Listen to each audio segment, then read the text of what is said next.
여러분은 신학이라는 학문을 어떻게 생각하십니까? 신학. 물론 여기에는 이제 여러분 중에는 신학을 전문적으로 공부하신 분도 계시고 신학 이 단어만 들어도 너무 어렵게 느껴지는 분도 계실 겁니다. 그런데 아주 간단하게 말씀드리면 교회를 다니시는 여러분들은 다 이미 신학을 하고 있습니다. 다만 얼마나 전문적으로 하느냐, 얼마나 학교에서 체계적으로 배웠느냐, 이건 이제 목회자들이 신학을 공부하는 과정이고, 여러분들이 그렇다고 해서 체계적으로 배우지 않는다는 것은 아니지만 아무튼 신학을 하고 있다, 이것만큼은 분명합니다. 신학이 뭡니까? 그 단어 자체에서 이야기하듯이 신학이란 이 말은 하나님에 대한 학문이죠. 하나님이 누구신지, 하나님이 어떤 분이신지, 어떤 일을 하셨는지, 이런 모든 내용들을 공부하는 게 바로 신학이라는 학문입니다.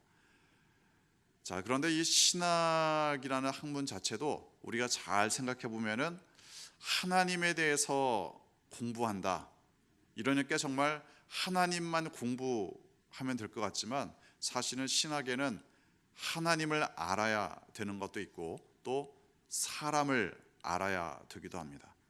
왜냐하면 하나님께서 행하신 중요한 일 중에 하나가 바로 사람을 만드신 일인 거죠. 그러니까 신학은 하나님을 공부해야 된다, 이거 너무나도 분명하지만 당연하지만 신학은 사람도 공부를 해야 된다. 그래서 이제 하나님과 사람을 다 공부해야 신학이 균형 잡히게 됩니다. 하나님을 믿는데 또 신학을 우리가 어쨌든 신학을 하고 있는 건데 당연히 하나님과 함께 인간도 알아야 된다. 이게 좀 약간 불편하실 수도 있을 겁니다. 하나님만 알면 됐지 왜 사람을 알아야 되느냐. 그런데 사람을 알지 못하면 하나님에 대한 이해도 부족할 수밖에 없습니다.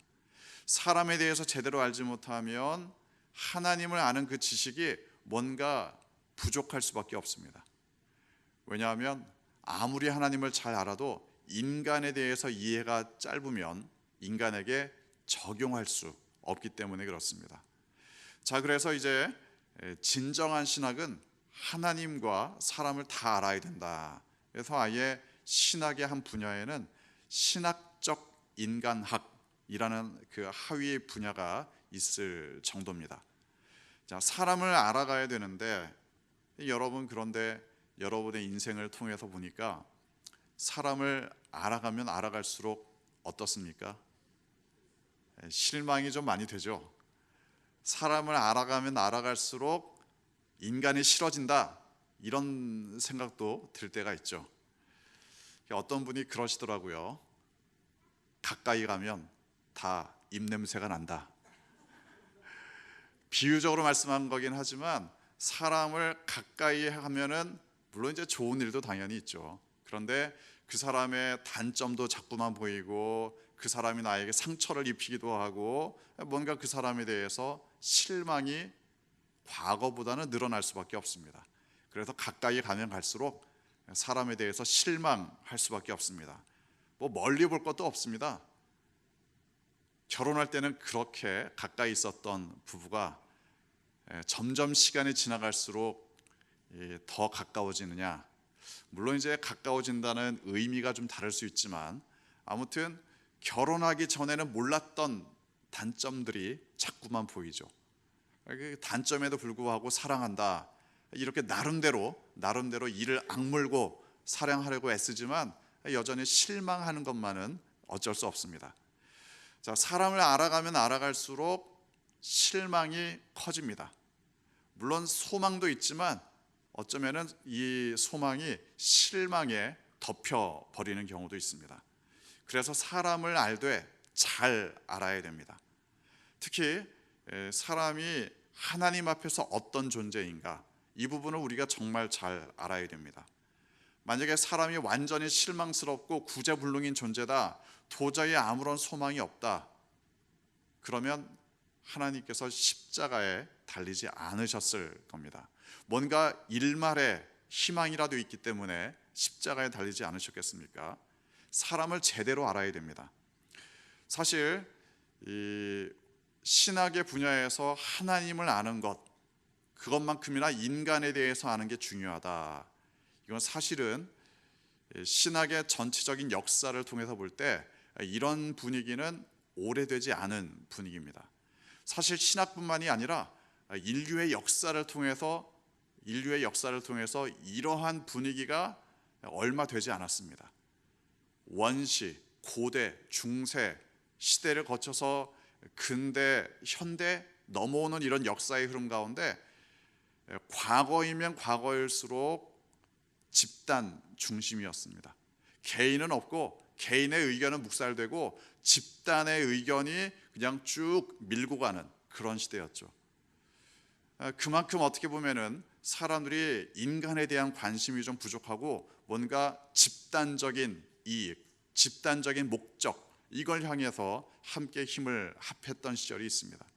이게 점점 그런데 이게 시간이 가면 갈수록 나라가 잘 됐다고 하는데 나는 왜 이렇게 불행하냐, 이런 일들이 발생한 거죠. 그러니까 근대에서 현대로 넘어오는 과정 가운데 사람에 대한 관심이 많아집니다. 개인에 대한 관심이 많아집니다. 나에 대한 관심이 많아집니다. 그러니까 이 근대에서 현대로 넘어올 때 철학적인 또 사회적인 문화적인 모든 이 예술적인 분야의 사조를 흔히들 이렇게 표현하지 않습니까? 포스트 모더니즘.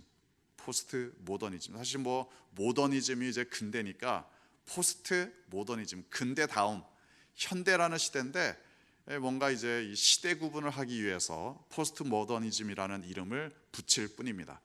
다른 게 아니라 집단주의적인 철학과 사회학과 국가주의적인 이런 흐름에서 뭔가 개인의 의견, 개인의 느낌, 감정, 이런 게 중요하다는 거죠. 이게 장점도 있고 단점도 있습니다. 그러다 보니까 이 개인을 참 중요하게 여기는 건 굉장히 장점인데 진리 자체에 대해서도 상대화시키는 문제가 발생합니다. 아무리 사람들이 이게 진리다 말해도 이 보편적인 진리를 인정하지 않고 나하고 상관없으면 진리가 아니다, 이런 식으로 주장하는 사람들도 나오고 있습니다. 그러니까 포스트 모더니즘이 가진 장단점이 분명히 있는데 개인이 정말 중요하지만 개인을 소중히 여기는 장점은 있지만 진리를 상대화시키는 것, 그래서 자기가 느끼기에 좋은 게 진리다, 이런 식으로 되니까 문제가 심각해지는 거죠. 아무리 진리가 있어도 그게 나를 행복하게 해주지 못하면 진리로 받아들이지 않는다, 이런 문제까지도 발생합니다. 아무튼 전체주의적인 철학 사조에서 뭔가 개인에 집중할 수 있다는 것, 이건 우리가 한번 생각해 봐야 될 중요한 부분입니다. 왜냐하면 궁극적으로 나에 대한 이해가 없다면, 사람에 대한 이해가 없다면 아무리 좋은 것을 알고 있어도 그 사람에게, 나에게 적용할 수 없기 때문에 그렇습니다. 사람을 잘 알아야, 그래야 하나님에 대한 방향도 잃지 않습니다. 사람을 잘 알아야 하나님에 대해서 배운 것들을 그 사람에게 어떻게 적용할지 방향이 나오는 거죠. 사람을 하지만 알아가면 알아갈수록 너무나 문제가 많습니다. 그래서 이 성경에서도 역시 하나님에 대한 이야기도 있고 성경에는 사람에 대한 이야기도 있는데 사람에 대해서 실망하는 이야기도 참 많습니다. 사도 바울이 이렇게 이야기하죠. 오호라, 나는 곤고한 사람이로다. 누가 이 사망의 몸에서 나를 건져내랴. 이 사도 바울의 실존적인 탄식입니다. 인간에 대해서, 자기 자신에 대해서 돌아볼 때 너무나도 실망스럽기 때문에 탄식을 하죠.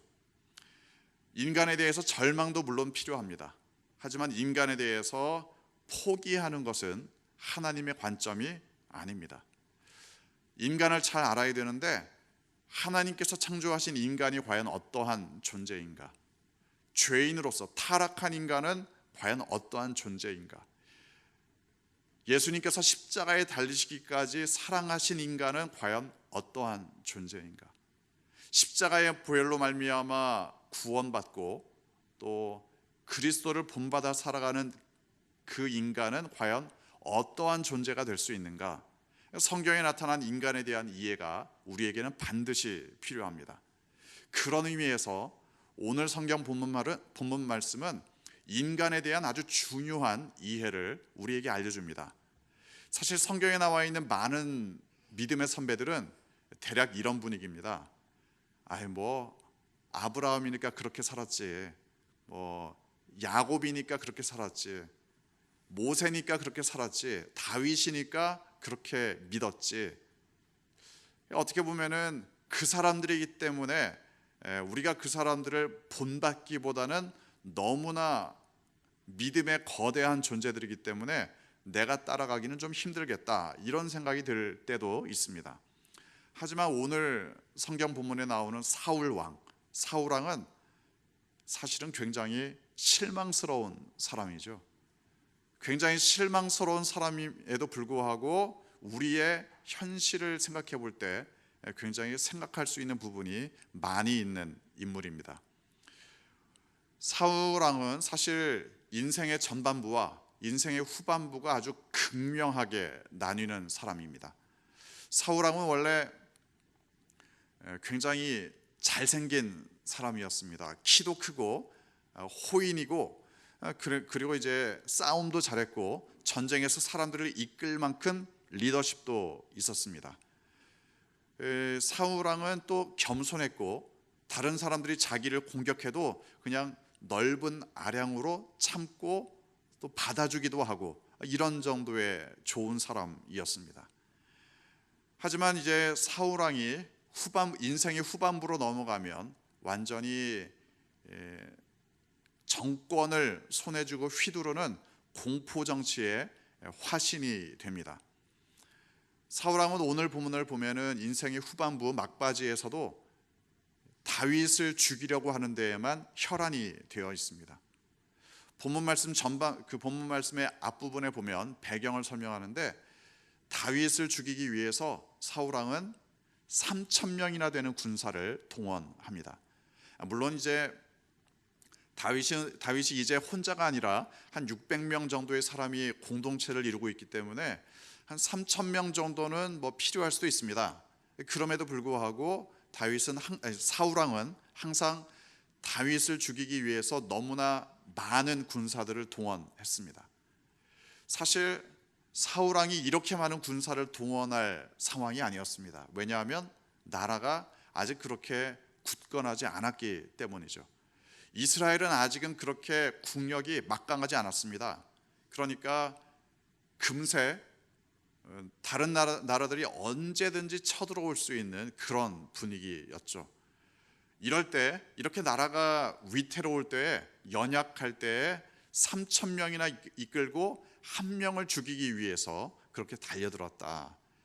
이게 사울왕이 정말 제정신이 아닙니다. 사울왕이 왜 이렇게 다윗을 죽이려고 목을 메고 있느냐?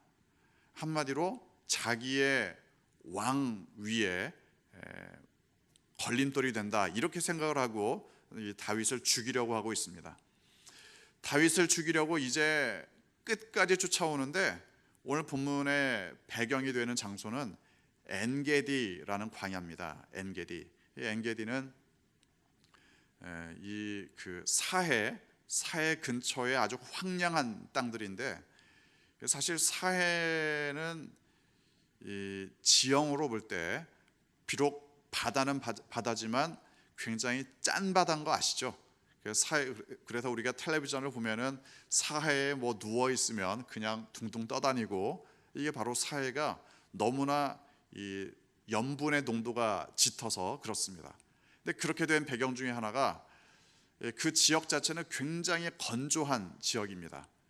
지중해로부터 불어온 바람들이 이스라엘을 거쳐서 사해가 굉장히 이 해발로 보면은 굉장히 낮은 땅인데 급격히 공기가 떨어지면서 수분은 증발하고 건조한 바람이 이 사해를 지나갑니다. 그러니까 염분의 농도는 굉장히 짙고 건조한 지역, 그래서 이 엔게디 광야 자체가 굉장히 황무하고 건조하고 사람이 살기에 적당하지 않은 지역입니다. 그러니까 다윗이 여기에 피신했겠죠. 사람들이 아무도 살지 않으니까 다윗이 이런 곳으로 피난을 왔습니다. 그런데 여기까지도 사울 왕은 다윗을 쫓아옵니다. 자, 그런데 여기에서 문제가 발생합니다. 다윗을 죽이기 위해서 사울 왕이 쫓아왔는데 하필이면 이렇게 급한 때에 사울 왕은 좀 용변을 봐야 될 상황이 됐습니다. 한 굴 속에 들어갔는데 마침 그 굴 속에 다윗이 있었던 거죠. 조용히 다윗이 사울을 죽일 수 있었지만 사울 왕의 옷자락만을 베고 사울 왕이 굴 밖으로 나갔을 때 다윗이 멀리서 외칩니다. 당신을 죽일 수 있었지만 나는 죽이지 않았다. 나 다윗은 사울 왕, 하나님께서 기름 부어서 왕으로 세우신 당신을 결코 죽이지 않는다. 다윗이 이렇게 외칩니다. 오늘 본문은 이 다윗의 이야기를 들은 사울 왕이 하는 이야기입니다. 이때 사울 왕은 다윗을 부르는 호칭부터 달라집니다. 사실 사울 왕이 다윗을 죽이려고 할 때 사람들에게 이야기하는 다윗의 호칭은 다윗이 아니었습니다. 이새의 아들. 왜 굳이 이새의 아들이라고 했느냐?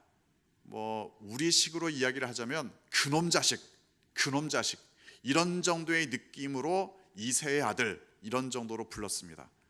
그랬는데 이제 오늘 본문에서는 사울 왕이 자신의 잘못을 뉘우칠 뿐 아니라 다윗을 부르는 호칭 자체가 내 아들 다윗아. 다윗을 부르는 그 호칭이 완전히 바뀝니다. 그리고 울면서 다윗을 부릅니다. 자신의 잘못을 뉘우칩니다.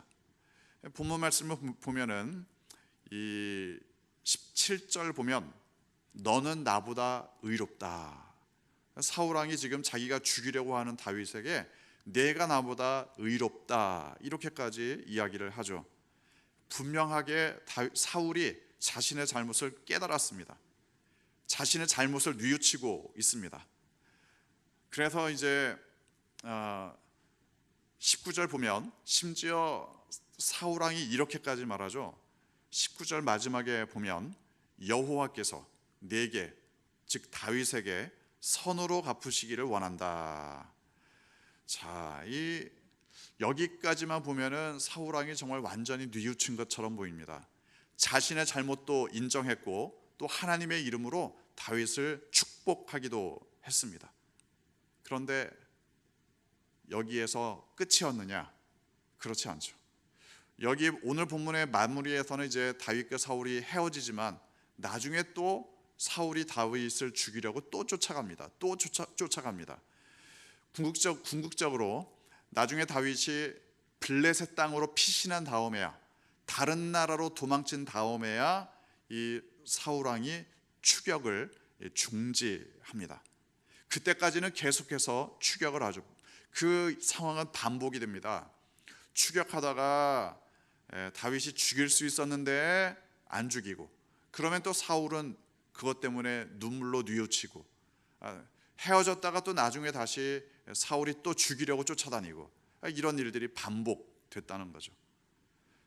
사울 왕이 어떻게 달라질지, 지금 이 순간만큼은 자신의 잘못도 뉘우치고 하나님의 이름으로 다윗도 축복하지만 또 사울이 어떻게 달라질지 알 수가 없습니다. 사실 이게 인간의 무서운 면입니다. 내가 무슨 일을 벌일지 나도 모르겠다. 사실 이게 인간의 실존입니다. 여러분이 지금은 굉장히 점잖게 앉아 계시지만 여러분이 오늘 집에 가다가 무슨 말을 하실지 또 무슨 일을 벌일지 알 수가 없습니다. 나도 내가 무슨 일을 벌일지 모르겠다. 나도 내가 무섭다. 인간의 실존이 그렇습니다. 기회만 주어진다면 인간은 무슨 짓이든지 벌일 수 있는 존재들입니다. 그만큼 연약합니다. 여러분이 나는 뭐 악한 일을 안 하겠다, 아무리 작심해도 상황이 그렇게 벌어지면 여러분 입에서도 무슨 말씀들이 튀어나올지 알 수가 없습니다. 상황이 주어지면 여러분들이 손가락질 하던 행동들을 직접 하고 있는 것을 느끼실 수도 있을 겁니다. 사람은 무슨 짓을 벌일지 모르는 존재들입니다. 더더욱 사울왕은 지금 다윗을 죽이려고 하는 이 행동을 회개했음에도, 뉘우쳤음에도 불구하고 나중에 또 반복하고 또 반복하죠. 인간의 실존이 그렇습니다. 자신이 뭔가를 잘못했다, 이걸 안다는 것 물론 중요합니다. 그런데 똑같은 잘못을 반복하지 않는 것, 이게 더 중요하겠죠. 그런데 많은 경우에 자신의 잘못을 다시금 반복하고 내가 그러면 안 되지, 이렇게 생각을 했음에도 불구하고 또 나쁜 말, 아니면 허무한 말, 아니면 누군가를 상처 주는 말, 아니면 소망 없는 말, 여러 가지 말들을 자기가 또 말할 때도 있습니다. 후회하죠. 행동을 그렇게 할 때도 있습니다. 후회합니다. 왜 이렇게 해서 반복하는 행동들이 벌어지느냐? 물론 여러 가지 이유가 있습니다. 그런데 적어도 오늘 본문에 나오는 사울 왕 같은 경우는 자신의 잘못된 행동이 반복되는 이유가 있습니다. 바로 두려움 때문이죠. 두려움 때문에 이런 일들이 반복되고 있습니다.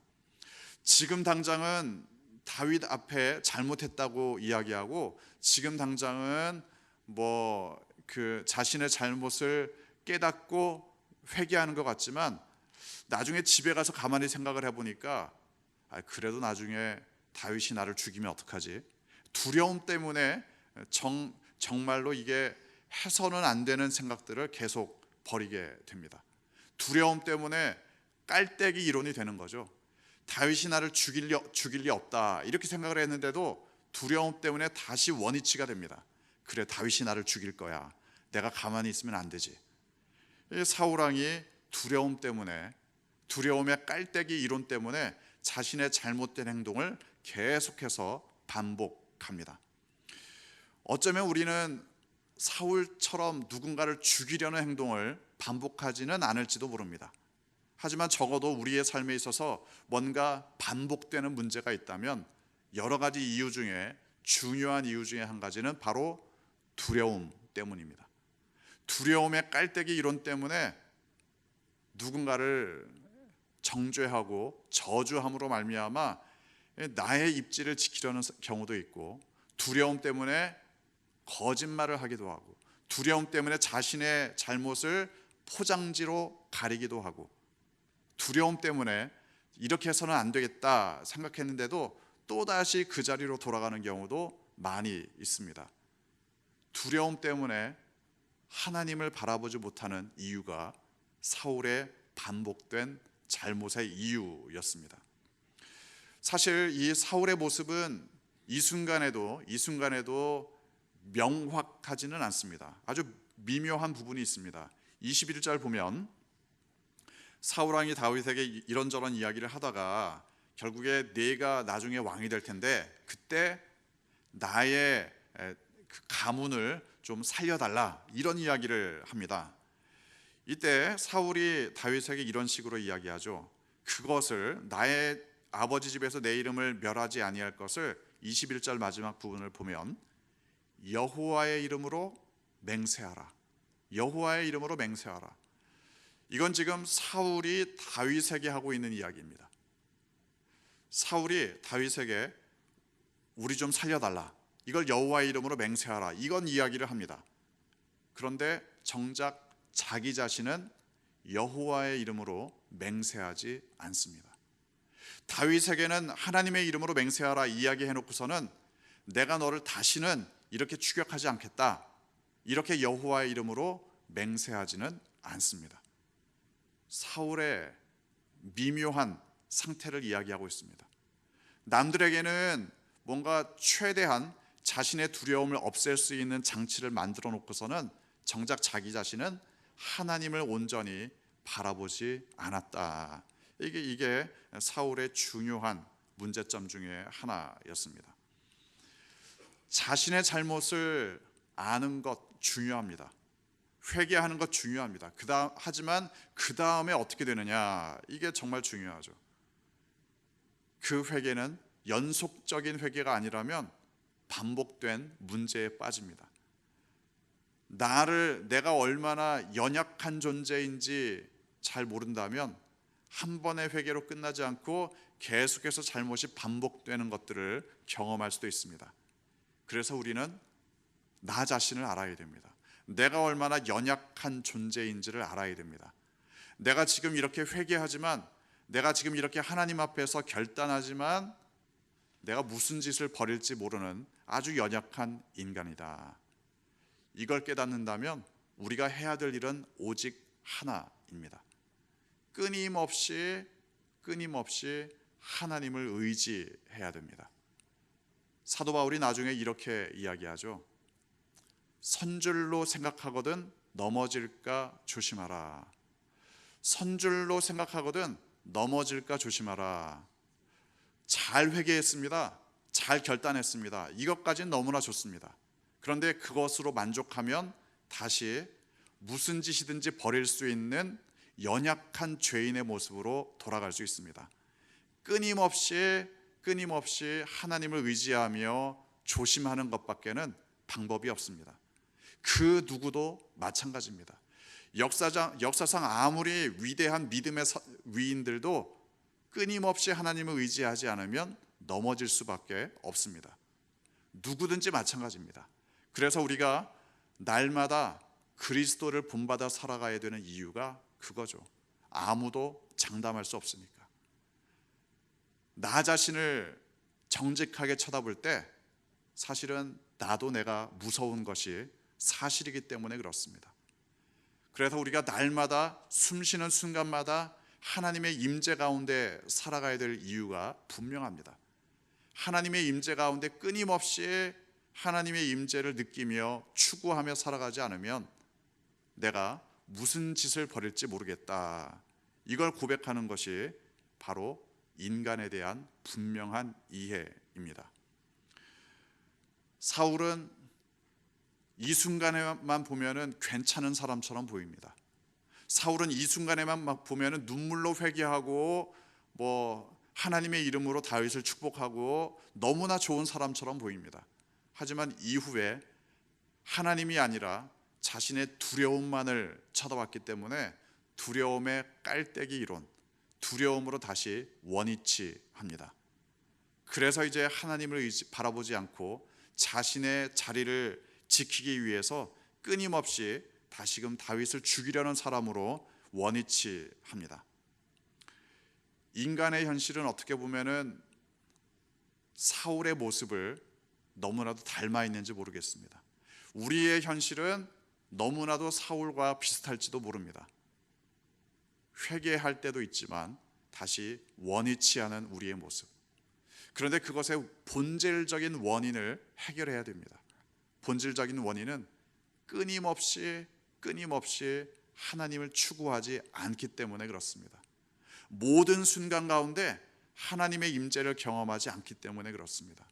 나의 모든 결정과 나의 모든 언행 가운데 그리스도를 본받지 않기 때문에 연약한 내 모습, 죄인으로서의 인간의 모습이 드러날 수밖에 없습니다. 하지만 그렇다고 해서 인간을 포기할 수는 없습니다. 왜냐하면 그 인간을 위해서 예수님께서 십자가에 달리셨기 때문입니다. 예수님의 십자가를 의지하는 인간들, 끊임없이 그 십자가를 바라보는 인간은 하나님 안에서 아름다운 열매를 맺을 수도 있습니다. 하나님의 그 은혜를 찬양하며 하나님께서 은혜로 주신 것들로 말미암아 하나님을 위해 살아갈 때 그 열매가 또 얼마나 아름다운지도 우리가 알고 있습니다. 끊임없이 하나님의 임재 가운데 살아가시기를 바랍니다. 끊임없이 긴장함으로 십자가를 의지하시기 바랍니다.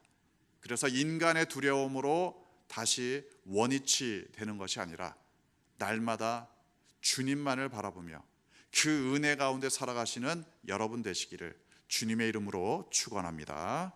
기도하겠습니다.